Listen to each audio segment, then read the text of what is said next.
আসসালামু আলাইকুম। আজকে আমরা শিখব যে Adobe Illustrator এ কিভাবে অ্যালাইন করতে হয়। অ্যালাইন করার আগে আমি ৩ টা শেপ এঁকে নিলাম। তো অ্যালাইন করার জন্য আমাদেরকে অবশ্যই উইন্ডো থেকে অ্যালাইন প্যানেলটা নিয়ে আসলে সুবিধা হবে। আমরা প্রপার্টিজ থেকেও অ্যালাইন করতে পারবো। প্রপার্টিজেও অ্যালাইন অপশন আছে। এই যে 3 ডটে গেলে প্রপার্টিজ প্যানেলের অ্যালাইন মেনুতে 3 ডটে গেলে এখানে আমাদের অ্যালাইন প্যানেলে যা আছে প্রপার্টিজের এই অ্যালাইনেও একই জিনিস রয়েছে। তো আমরা অ্যালাইন প্যানেলটা নিয়ে আসবো যাতে আমাদের কাজের সুবিধা হয়, কাজ করতে আমাদের কোনো ঝামেলা না হয়। অ্যালাইন করার আগে আমাদের অবশ্যই শেপগুলাকে সিলেক্ট করে নিতে হবে। Adobe Illustrator এ ৩ ভাবে অ্যালাইন করা যায়। একটা হচ্ছে align to artboard, align to selection আর অ্যালাইন টু কি অবজেক্ট। এই যে অ্যালাইন প্যানেলের ডান পাশে নিচে অ্যালাইন টু বাটন আছে। তো এই বাটনে যদি আমরা ক্লিক করি তাহলে হচ্ছে এখানে ৩ টা অপশনে আমি দেখতে পারবো। সিলেকশন থাকা অবস্থায় ৩ টাই এনেবল থাকবে। Align to selection, align to key object, align to artboard. তো সিলেকশন যদি না থাকে, এই যে এখন আমার কোনোটা সিলেকশন নাই। এখন অ্যালাইন টু কি অবজেক্টটা ডিসেবল হয়ে আছে। অ্যালাইন টু সিলেকশন এবং অ্যালাইন টু আর্টবোর্ডটা এনেবল হয়ে আছে। তো আমাদের ৩ টাই আমাদের যদি অ্যালাইন টু কি অবজেক্টকে আমরা এনেবল করতে চাই তাহলে ৩ টাই সিলেক্ট করতে হবে বা একাধিক শেপ সিলেক্ট করতে হবে আরকি। একাধিক শেপ সিলেক্ট করলে অ্যালাইন টু কি অবজেক্ট এটা এনেবল হয়ে যাবে। তো আমরা দেখবো যে প্রথমে অ্যালাইন টু সিলেকশন কিভাবে করতে হয়। তো অ্যালাইন টু সিলেকশন এখন টিক চিহ্ন দেওয়া আছে। অ্যালাইন টু সিলেকশন সিলেক্ট করে অ্যালাইন অপশন থেকে যদি আমরা হরাইজন্টাল অ্যালাইন লেফট করি তাহলে আমার লেফটের যে শেপটা আছে সবার বাম সাইডের যে শেপটা আছে তার বাম পাশের বাহুর সাথে আমার এই বাকি শেপগুলা গিয়ে অ্যালাইন হয়ে যাবে। তো আমি যদি এখানে হরাইজন্টাল অ্যালাইন লেফটে ক্লিক করি তাহলে এটা বাম পাশে গিয়ে অ্যালাইন হয়ে গেল। এখন আমি কন্ট্রোল জেড দিলাম। কন্ট্রোল জেড এখন যদি আমি হরাইজন্টাল অ্যালাইন সেন্টার করি তাহলে হরাইজন্টালি মানে উপর থেকে নিচে আমার সেন্টারে যে শেপটা আছে এইটার সাথে এইটা এবং নিচেরটা এসে অ্যালাইন হয়ে যাবে। এরপরে আমরা যদি হরাইজন্টাল অ্যালাইন রাইট করি তাহলে রাইট সাইডের যে শেপটা আছে এইটার ডান পাশের যে বাহুটা আছে এই বাহুর সাথে বাকি ২ টা শেপেরও বাহু এসে অ্যালাইন হয়ে যাবে। মানে স্থির থাকবে। তো আশা করি আমরা এই ৩ টা অপশন বুঝতে পারছি সবাই। এখন যদি আমরা ভার্টিক্যাল অ্যালাইন টপ করি তাহলে ভার্টিক্যালি আমাদের কি হবে? টপের যে অবজেক্টটা আছে বা টপের যে শেপটা আছে সেইটার টপের যে বাহু আছে সেইটার সাথে এই বাকি শেপগুলার টপ বাহুটা গিয়ে অ্যালাইন হয়ে যাবে। তার মানে এখানে ভার্টিক্যাল অ্যালাইন টপ ক্লিক করার সাথে দেখেন এটা স্থির হলো। এটার সাথে বাকি ২ টা শেপের টপ বাহুটা গিয়ে অ্যালাইন হয়ে গেল। এখন কন্ট্রোল জেড দিলাম। আমি যদি এখন ভার্টিক্যাল অ্যালাইন সেন্টার করি তাহলে মাঝখানের যে শেপটা আছে সেটার সাথে অ্যালাইন হবে। মানে মাঝখানের শেপের সেন্টারের সাথে আরকি। ভার্টিক্যাল অ্যালাইন সেন্টার এর সেন্টার এই শেপের সেন্টার এবং এই শেপের সেন্টার একদম সোজা আছে। আমি যদি কন্ট্রোল আর দিয়ে একটা রুলার নিয়ে দেখি তাহলে এই যে এটা সেন্টারের উপরে রাখলাম, রুলারটা এই সেন্টারের উপরেও বসছে, এই সেন্টারের উপরেও বসছে। তো আশা করি সবাই বুঝতে পারছেন এটা। আমি যদি এখন ভার্টিক্যাল অ্যালাইন বটম দেই তাহলে বটমের যে শেপটা আছে সেইটার বটম বাহু বা নিচের বাহুর সাথে বাকি ২ টা শেপেরও নিচের বাহু এসে অ্যালাইন হয়ে যাবে। তো এই ছিল আমাদের হচ্ছে অ্যালাইন টু সিলেকশন এর অ্যালাইন গুলা। এখন আমরা চলে যাব align to key object. Align to কি অবজেক্টের জন্য আমি এখানে আরেকটা ছোট শেপই ড্র করে নিই।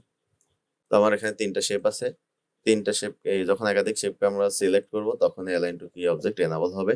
আমি align to key object select করলাম।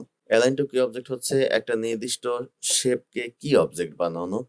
তাহলে আমরা যেইটা বরাবর অ্যালাইন করতে চাই সেইটাকে কি অবজেক্ট বানাবো। সাপোজ এখন আমার এখানে আমি অ্যালাইন টু কি অবজেক্ট দেওয়ার সাথে এই শেপটার ব্লু কালার হয়ে গেছে। এই শেপটার চারপাশে একটা ব্লু কালারের বর্ডার আসে তার মানে এটা এখন কি অবজেক্ট। আমি যেটাই অ্যালাইন করি আমি যদি এখানে ভার্টিক্যাল অ্যালাইন টপ দেই তাহলে এই শেপের সাথে টপে অ্যালাইন হবে। কিন্তু আমি যদি আমার কি অবজেক্টটা পরিবর্তন করতে চাই, সাপোজ আমি এই মিডলটাকে মাঝখানেরটাকে কি অবজেক্ট বানাতে যাচ্ছি তাহলে আমি এখানে একটা ক্লিক করলে এই যে মাঝখানেরটার চারপাশে এখন ব্লু কালারের বর্ডার হয়েছে। আমি যদি এটাকে কি অবজেক্ট করতে চাইতাম এটার উপরে ক্লিক করলেও আমার হচ্ছে চারপাশে একটা ব্লু কালারের বর্ডার চলে আসতো। তো আমরা যেটাকে কি অবজেক্ট বানাতে চাই সেটার উপরে ক্লিক করব, ব্লু কালারের বর্ডার চলে আসলে বুঝবো যে এটা কি অবজেক্ট হয়ে গেছে। এখন আমরা অ্যালাইন করলে এইটার বরাবর অ্যালাইন হবে। আমি যদি লেফট অ্যালাইন করি, হরাইজন্টাল অ্যালাইন লেফট করি তাহলে এর সাথে এসে বাকি ২ টা লেফটে অ্যালাইন হয়ে যাবে। আমি যদি ভার্টিক্যাল অ্যালাইন সেন্টার করি তাহলে ওর সোজা চলে আসবে। মানে ও নড়বে না কিন্তু। একে কি অবজেক্ট বানায় নিই, ভার্টিক্যাল অ্যালাইন সেন্টার করলাম, ও স্থির আছে, বাকি দুইটা এসে মিলে যাচ্ছে। আমি যেটাই করবো আর কি, আমি একে কি অবজেক্ট আগে বানায় নিতে হবে। এখন যদি আমি হরাইজন্টাল অ্যালাইন সেন্টার করি, তাহলে এই বরাবর দুইটা এসে সেন্টারে বরাবর বসে যাবে। এখন হচ্ছে আমি যদি হরাইজন্টাল অ্যালাইন রাইট করি, তাহলে এইটা রাইটের সাথে বাকি দুইটা রাইট মিলে যাবে। তো আমি এখানে ক্লিক করলাম, দেখেন এইটার রাইট বাহুর সাথে বাকি দুইটা রাইট বাহু মিলে গেছে একদম। এটাকে একটু নড়ায় নেই, মানে একটার উপর আরেকটা চলে আসতেছে, বুঝতে অসুবিধা হতে পারে। সিলেক্ট করলাম, align to key object select করলাম। এখন এগুলো তো মোটামুটি বুঝতে পারছি আমরা। তো ভার্টিক্যাল অ্যালাইন বটম করলে কি হবে, এইটা কি অবজেক্ট হয়ে আছে এখন। আমি যদি এটাকে কি অবজেক্ট বানাই, এটার উপরে জাস্ট একটা ক্লিক করলে ব্লু কালারের বর্ডার চলে আসবে। এখন আমি এখান থেকে ভার্টিক্যাল অ্যালাইন বটম করব, তাহলে কি হবে, এইটার বটমের সাথে বাকি দুইটার বটম এসে মিলে যাবে। এখানে ক্লিক করলাম, তো এটার বটমের সাথে বাকি দুইটার বটম এসে মিলে গেল। আমরা যদি এটা কি অবজেক্ট বানানোর পরে আমি যদি ভার্টিক্যাল অ্যালাইন টপ করতাম, টপের সাথে মিলে যাইতো। আচ্ছা, এখন আমরা আসি যে ডিস্ট্রিবিউট অবজেক্ট। তো আমি যদি এটাকে কি অবজেক্ট বানানোর পরে এইখানে ভার্টিক্যাল ডিস্ট্রিবিউট টপ দিতাম, তাহলে এটা টপের সাথে ডিস্ট্রিবিউট হয়ে যেত, যেটাকে কি অবজেক্ট বানাবেন সেটার সাথে ডিস্ট্রিবিউট হবে। আমি যদি এইটাকে টপ কি অবজেক্ট বানাইতাম, এখন যদি আমি ভার্টিক্যাল ডিস্ট্রিবিউট সেন্টার দেই, তাহলে এইটা সেন্টারের সাথে অ্যালাইন হবে। বুঝাইতে পারছি সবাইকে? আমি যদি এইটাকে কি অবজেক্ট বানাই, আমি যদি এখন ভার্টিক্যাল ডিস্ট্রিবিউট বটম দেই, তাহলে এইটার বটমের সাথে সেগুলো ডিস্ট্রিবিউট হবে। তো একই বিষয়, মানে আগেরটার মতোই।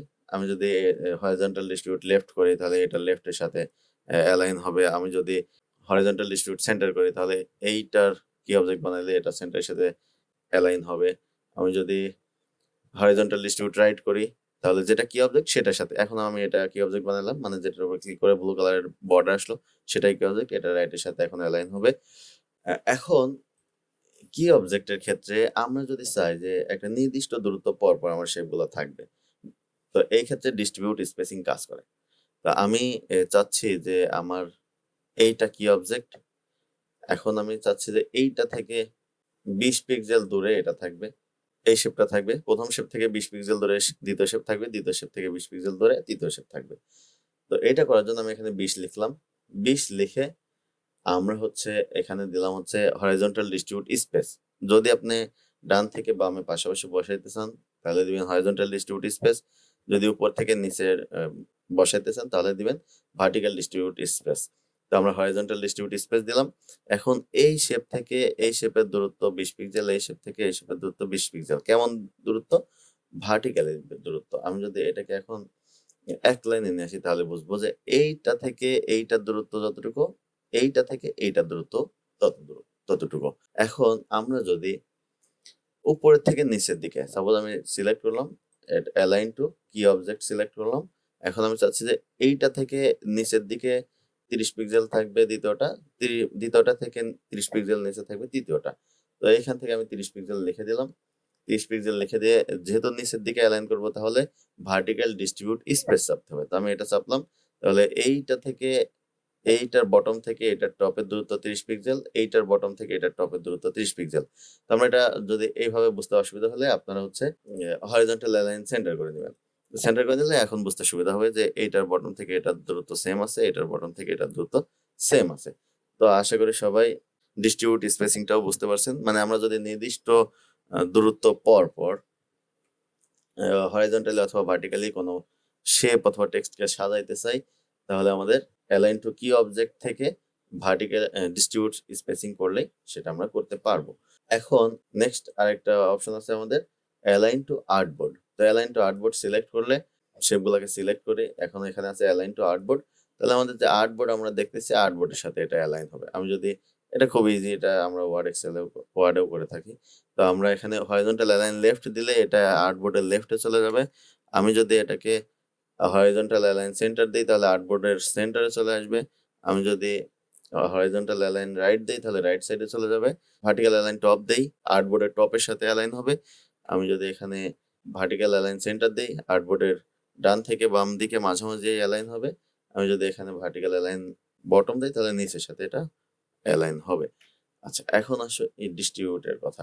আমি যদি এখানে ভার্টিক্যাল ডিস্ট্রিবিউট টপ দেই, তাহলে এটা পুরা আর্টবোর্ডে ছড়ায় যাবে। মানে ভার্টিক্যালি ছড়াবে, মানে আর্টবোর্ডের উপরে থাকবে একটা, মাঝখানে থাকবে একটা, নিচে থাকবে একটা, এই আর কি। এই যে আর্টবোর্ডের উপরে থাকলো একটা, এখন এইটা থেকে এটা টপের দূরত্ব সমান হবে, এটা থেকে এটা টপের দূরত্ব সেম হবে। একইভাবে আমি যদি ভার্টিক্যাল ডিস্ট্রিবিউট সেন্টার দিই, তাহলে এটা থেকে এটা সেন্টার যত দূর, এটা থেকে এটা সেন্টার তত দূর, বাকিগুলো একই প্রসেস। আমি এখানে সাপোজ কয়েকটা টেক্সট নিছি, তো আমি এখানে কয়েকটা টেক্সট নিলাম, এখানে আরেক লাইন টেক্সট নিলাম, আচ্ছা এখানে আরেকটা লাইন টেক্সট নিলাম, তো এখানে আরেকটা লাইন টেক্সট নিলাম। তো আমার টেক্সটগুলো কিন্তু কোনো সাজানো নয়, নির্দিষ্ট দূরত্ব পরপর নয়। তো আমি যদি চাই যে এই প্রথম লাইনটা যেখানে লিখছি তার সোজাসুজি লেফট অ্যালাইন হবে এবং নির্দিষ্ট দূরত্ব পরপর হবে, আমরা কিন্তু এখানে নির্দিষ্ট দূরত্ব পরপর নাই। তো আমি সবগুলোকে সিলেক্ট করলাম, সিলেক্ট করে কি করব, যেহেতু আমি এই লাইনকে কি লাইন বানাইতে যাচ্ছি, মানে এটাকে বেস বানাইতে যাচ্ছি, তাহলে এটাকে আমার align to key object select করতে হবে। Align to key object select করে এখন আমার কি অবজেক্ট হয়ে আছে নিচের লাইন, দেখেন এটা ব্লু কালার হয়ে আছে। আমি যদি এইটাকে কি অবজেক্ট বানাইতে চাই, জাস্ট এখানে একটা ক্লিক করলে দেখেন এইটা ব্লু কালার হয়ে গেছে, নিচের লাইন আবার ব্ল্যাক হয়ে গেছে। তো এখন এটাকে উপরের লাইন থেকে অ্যালাইন টু কি অবজেক্ট বানানোর পরে আমি যদি হরিজন্টাল অ্যালাইন লেফট করি, তাহলে উপরের লাইনের লেফটের সাথে বাকি তিনটা লাইনও অ্যালাইন হয়ে যাবে। তো দেখেন উপরের লাইনের লেফটের সাথে বাকি তিনটা লাইন অ্যালাইন হয়ে গেছে। এখন আমি যদি এইখানে চাই যে একটা লাইন থেকে আরেকটা লাইনের দূরত্ব 10 পিক্সেল হবে, তাহলে এখানে আমি 10 পিক্সেল লিখে দিলাম। 10 পিক্সেল লিখে ইন্টার চাপলে 10 পিক্সেল লিখে, এখন যেহেতু আমি উপর থেকে নিচের দিকে সাজাইতে চাচ্ছি, সেহেতু আমাদের ভার্টিক্যাল ডিস্ট্রিবিউট স্পেস দিতে হবে। তো ভার্টিক্যাল ডিস্ট্রিবিউট স্পেস দিলাম, তো একটা থেকে আরেকটা দূরত্ব এখন আছে 10 পিক্সেল, একটা লাইন থেকে আরেকটা লাইনের দূরত্ব। তো আমি যদি এখানে আরো দূরত্বটা কমাতে চাই, তাহলে এখানে 5 পিক্সেল দিয়ে ভার্টিক্যাল ডিস্ট্রিবিউট স্পেস চাপলে একটা লাইন থেকে আরেকটা লাইনের দূরত্ব 5 পিক্সেল করে হয়ে গেল। তো আমরা এখানে যত খুশি, আমি যদি এখানে 20 পিক্সেল দূরত্ব চাই এক লাইন থেকে আরেক লাইনের দূরত্ব, তো আমরা সেক্ষেত্রে এখানে ভার্টিক্যাল ডিস্ট্রিবিউট স্পেস চাপলে একটা লাইন থেকে একটা লাইনের দূরত্ব 20 পিক্সেল হয়ে যাবে। তো আমরা যদি এখানে পিক্সেল না বুঝি, অনেকে পিক্সেল বুঝে না, ইঞ্চি বুঝে, তাহলে আমরা কন্ট্রোল আর দিয়ে রুলার এনে আমরা রুলারের উপরে রাইট ক্লিক করে এখান থেকে ইঞ্চি সিলেক্ট করব, তাহলে এখানে কিন্তু আবার ইঞ্চি আসবে। যে আমি যদি চাই একটা থেকে আরেকটা লাইনের মধ্যে দূরত্ব হাফ ইঞ্চি হবে, মানে 0.5 ইঞ্চি হবে, তাহলে 0.5 দিয়ে এখানে ভার্টিক্যাল ডিস্ট্রিবিউট স্পেস দিলে এখন হাফ ইঞ্চি করে আছে প্রত্যেকটা লাইনের দূরত্ব।